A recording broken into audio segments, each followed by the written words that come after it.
All right, what is up, Scum? Pastor Benji here, checking in, and what I've decided to do this week is, as you know, I'm at a retreat right now, and I hope you guys can be praying for me.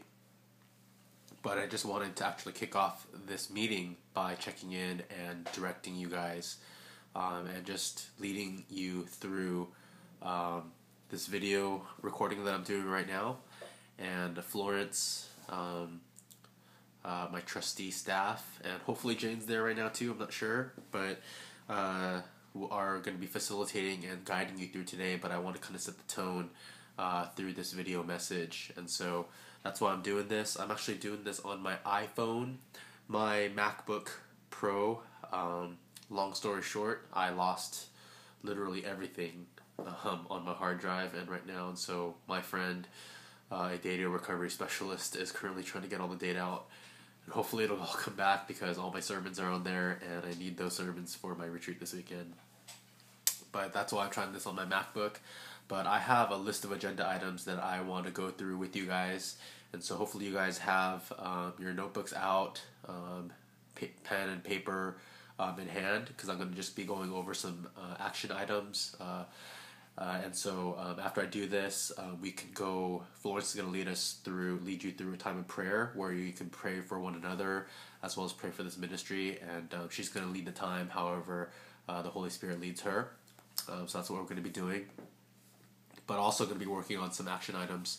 And so just wanted to go over those things and set you guys loose. Okay, so I just wanted to first and foremost reflect on our meeting last week. And I think at a certain point, everyone was feeling very frustrated. Some of you were super frustrated because of how long it was taking. You just didn't care, and you wanted to kind of move on with the conversation. Others of you were really invested in the conversation that we were having, and were frustrated because we weren't really getting anywhere. Talking about like biblical authority, the role of the Bible, Bible study, the inspiration by which we do everything. There was a lot of confusion there, and it was frustrating. And man, I was an hour and a half late for my Christmas party. My wife was so angry at me. We had a huge fight. Walking in almost 2 hours late for my staff meeting. Everyone was just kind of like looking at me. But I chose to stay and try to resolve things as much as possible because I felt like it was a lose-lose situation. And I felt like I wanted to choose to be with you guys to try to resolve it as much as possible. And I just want to encourage you guys as I've been reflecting upon that. I've been thinking about Sunday a lot, and especially the frustrating parts. And I want to encourage you guys, don't feel frustrated by that. The Knox staff and we've been meeting for the past month, doing basically the identical thing that we were spending 2 hours on at the most. Knox staff, we've spent over 20 hours. We've had 2 full days, over 8 hours each, just hashing out the values, talking about, actually, believe it or not, talking about very similar things that we were talking about. Maybe not regarding like the Bible and stuff, but really spending hours at a time on like over one little topic that we'll be discussing over like how well we're welcoming on a Sunday morning and things like that. And so and actually, like, during those moments, it's never frustrating because we really are trying to get to the truth. And we're really trying to get to the bottom of what we're trying to do. And we spent over 20 hours really doing this. And it's so exciting to know what's in store for Knock in the next season. And so similar to that, same for Dash and same for Scum. I hope that you're not frustrated. I think we need to go over those things to make progress. I'm not saying we need to take 20 hours too, but we do need to go through its due process. And so I just wanted to encourage you guys with that. And with that in mind, I also, as I've been reflecting, is Cal State Fullerton, which was kind of a point of discussion. As I've been reflecting, my conviction is we need to be on Cal State Fullerton. And as your pastor and as pastor of college group, it's my conviction that we really need to be intentionally present on the campus of Cal State Fullerton. And so with that being a conviction, like, what I'm going to say is, we need to start praying. We all, myself included, we all need to be praying about how God wants us to be present, and just asking Him What do you want us to do? And for me, like, if there's any doubt about how you guys feel, like, man, I just want to call out when we're going over our list of weaknesses. 3 of them that I remember from that list was selfishness, fear, and insecurities. And if you think about those 3 things, I believe that all 3 of those contribute to some of our questioning. Why would we want to do something like that? Why would we want to go to California? I think we should be equipped first before we do anything else. And I would argue, you know what, man? Like, let's just learn to obey, and meet new people and just have the opportunity to have God just bless our ability to obey. And so, yeah, all the more, I think Amy brought up a great point. Are we doing this out of pride? And man, as every day passes, I can 100% from the bottom of my heart say there's no pride involved in this for me.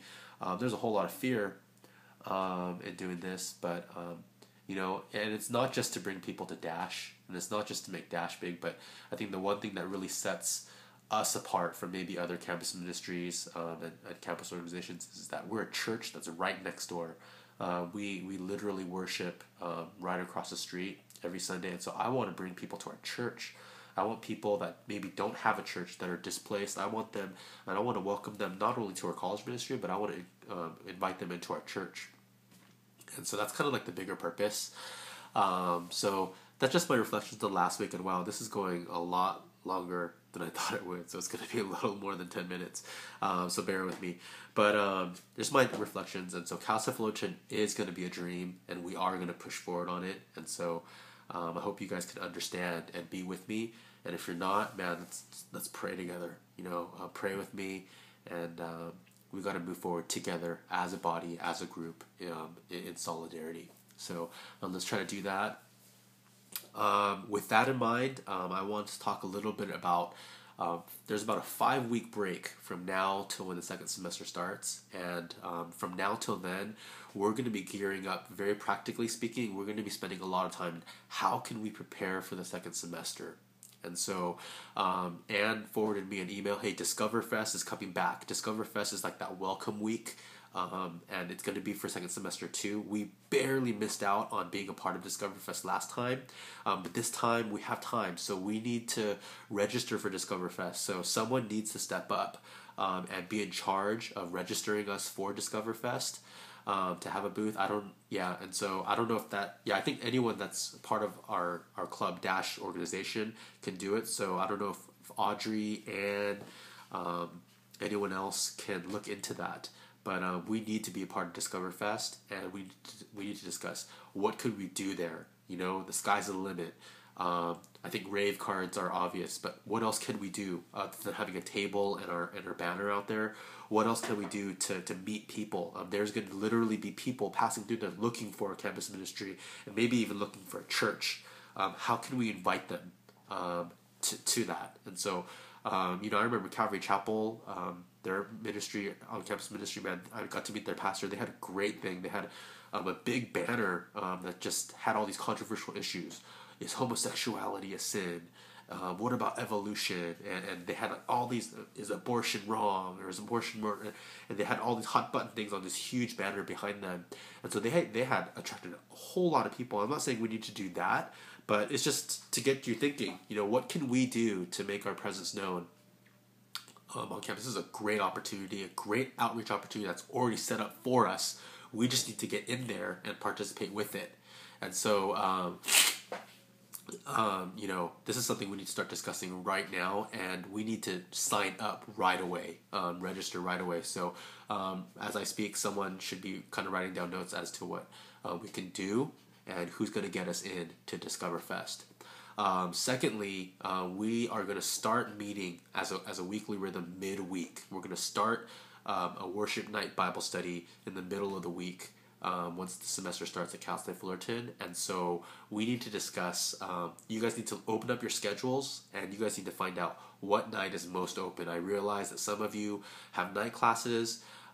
Ideally for me, I think in terms of midweek gathering, Wednesday nights and Thursday nights are generally, for me, I feel like the best night to be doing stuff, because it's like right in the middle of the week, and that's when people are really looking for stuff. But even Tuesdays a possibility to have like a campus meeting. So we need to figure out what night is best for us to do these worship nights. And after we figure that out, we need someone that can be a liaison through Elliot, and we need to get Elliot to reserve that room for us, reserve a room for us as soon as possible. I'm thinking like a minimum of 30 to 50 people, maybe 30 people, but 50 people to be safe. But we're a small group, but even if we could invite another 15 people into that space, that'll be 30. And that'll be pretty cool. But we need to reserve a room as soon. We need to look into that as soon as possible. Maybe even right now. So as soon as we figure out a night, we need to get a room, and we need to do that. From that point on, we need to figure out what are we going to do for worship. Who's going to lead worship, and who's going to speak, especially that first time. If you guys want it to be me, I don't mind kicking off the evening. But as kind of the year progresses, I'm more than willing to bring in weekly speakers, guest speakers that are willing to come. We have a budget for it, and so I'm willing to bring in guest speakers. People like Johnny come to mind, but shoot, sky's the limit. Whoever is willing to come out, if discuss it, and maybe we can start planning for it. So that's a huge, big topic point that you guys need to work on and discuss as soon as I finish this message, and as soon as you finish your prayer time. We need to discuss that whole subheading. So Calcite Fullerton, Discoverfest, what night is best, reserving the room, figuring out worship, and speaker, and just having that discussion. And so yeah, and then also I think what could be really exciting, and it's been kind of just gurgling up within my heart, is once we start these weekly rhythms, we want to constantly be flyering, right? And we just want to invite people into this space that we're on campus, and let people know that we're there. And I'm hoping that every time we meet, that there's 5, 10, 15 new people every week. That's my hope. And from there, one of the things I really feel like we can really pitch and say, hey, this is something that we value and is important to us. A practical idea is shower for an hour. I know it's not up and running yet, but I was thinking even at the start of the semester, even if it's not ready to run, we can even start off by having a shower for an hour financial campaign. So maybe we can even, from the very beginning, start fundraising for it. And so making that a part of our Dash weekly rhythm is like, hey, how are we doing with this fundraiser? Planning fundraisers for it, raising money so we can finish off the construction of it. And then, if we're like mid-semester, maybe we're ready to launch it. And so it could really be ours. We're the ones that help fundraise for it. And then now we're going to be the ones that are actually going to be doing it. And, I think for me, I believe that there's a hunger from people in general that want to get involved with giving and serving. And so I feel like this is a great opportunity for us to do shower for an hour, and really invite people into it, strangers, to just come out and do it with us. And so think about it and discuss this and see how we might be able to incorporate this once we start a weekly rhythm in the new semester. My last big thing is Stream, our all-church knock retreat. And the good news is, as I mentioned already, Dave Gibbons is confirmed to be the guest speaker. And we're taking registration now. Hopefully earlier today, some of you guys manned the registration kiosk. The reality of it is this. In the past month, Jane and I have spent a lot of hours. I've spent a lot of hours planning this retreat, a lot. And that's my mistake and my lack of delegation, and just my wanting to just get things done and whatnot. And so, but now I'm uncomfortable with that. It's burning me out. It's not involving you. And the reason why I took on this retreat was for you guys, to let you go, not let you guys know, Scum know, that you guys are valued in our church, that you guys matter, and the fact that our entire church is entrusting you to plan this retreat and be a part of it, an important part of it. That's why I had. So starting from this Sunday, we've been working this past week on divvying up and delegating the roles and responsibilities for making this retreat happen, and you guys are going to be assigned specific roles. So hopefully Bones was able to make it today, but she's worked on a little chart that that spread out all the roles and responsibilities